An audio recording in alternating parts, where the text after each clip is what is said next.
房產稅如果出台，會唔會影響你買房嘅抉擇呢？作為房地產領域嘅一員，我經常會被問到關於房產稅嘅問題。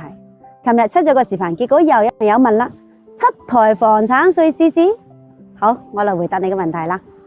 好多人會因為擔心房產稅嘅出台，可能遲遲都冇敢買房。那麼房產稅究竟對於我哋會產生幾大嘅影響呢？今日我哋一齊嚟探討下呢個話題。首先，我哋要明確嘅就係房產稅喺國外早已經唔係咩新鮮事物噶啦。有好多國家由於房稅佢係擁有永久產權嘅，所以每一年都需要繳納一定嘅稅費。如果唔係嘅話咧，可能就會面臨拍賣嘅風險。但係在我哋國家，由於房產稅針對產權方嚟徵收嘅，咁我哋買房者在買房嘅時候已經支付咗長達70年嘅土地出讓金。咁因此，從邏輯上嚟講，房產稅真正合理嘅徵收時間係應該在土地使用時間即將到期嘅時候。咁接住落嚟，我哋講講房產稅應該向乜誰徵收嘅問題。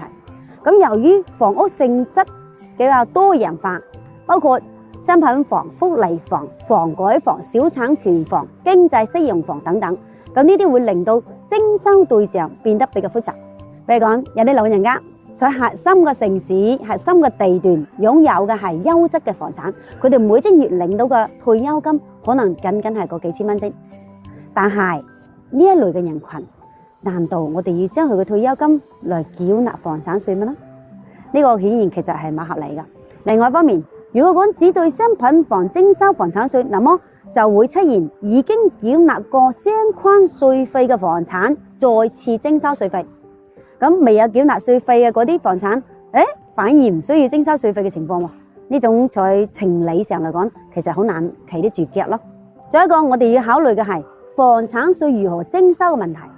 如果講按照房屋套稅嚟徵收，那麼在一線城市擁有一套價值成千萬嘅房產，同埋小城市擁有3、4套總價達到300、400萬嘅房產對比，顯然係冇公平嘅。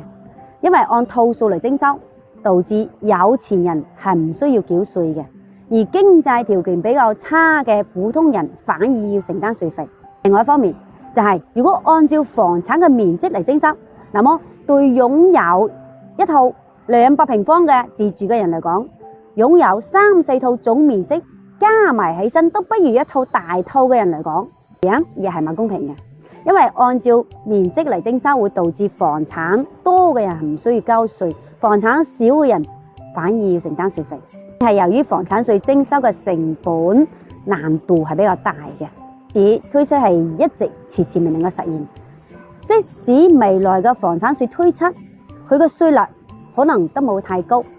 嗱，以上海嘅房產稅試點為例，從2011年至今已經實施咗10幾年啦。佢規定第一套房產係唔需要繳稅嘅，家庭嘅平均嘅面積係60平方以內係免收稅費，超過呢個部分嘅係按照市場價70%嚟計算稅費。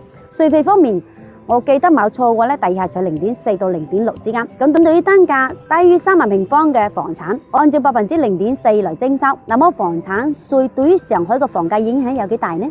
我哋可以舉個例子嚟講明。10年前，假如講一位陳生，一家3口在上海擁有2套房產嘅住宅，面積為200平方，按照市場價2萬蚊嚟講，總價係400萬。按照上海嘅房產稅徵收標準，一家3口可以享受180平方嘅免徵面積。咁超出20平方係按照市場價嘅70%嘅0.4嚟徵收，其實大概只需要繳納1100幾蚊嘅稅費。咁10幾年過去啦，嗰套房嘅單價從原來嘅2萬漲到咗5萬，總價亦漲到咗1000幾萬，增值到600幾萬。咁在呢10年期間，佢哋所繳納嘅稅費先係4萬幾蚊嘅咋。總結，真正影響房價漲跌嘅咧係人口同埋經濟增長，而唔係房產稅。因此，嗰啲仲未有房嘅人嚟講，其實冇必要過於去擔心房產稅嘅影響。只要符合你居住嘅需求、配套條件，咁就可以果斷出手啦。冇被嗰啲房產稅嘅陰影去籠罩，從而會錯過咗你買房嘅最佳時機。畢竟房係用嚟住嘅，唔係用嚟炒嘅。在最適合嘅時機，以最適合嘅價格買入最適合嘅房，先係最重要嘅。呢一位朋友，我咁樣嚟回答你清晰嗎？如果講視頻前嘅你哋有啲咩想了解嘅，亦歡迎大家喺評論區留言俾麗麗。我係麗麗，一個16年嘅房產人，我下期再見。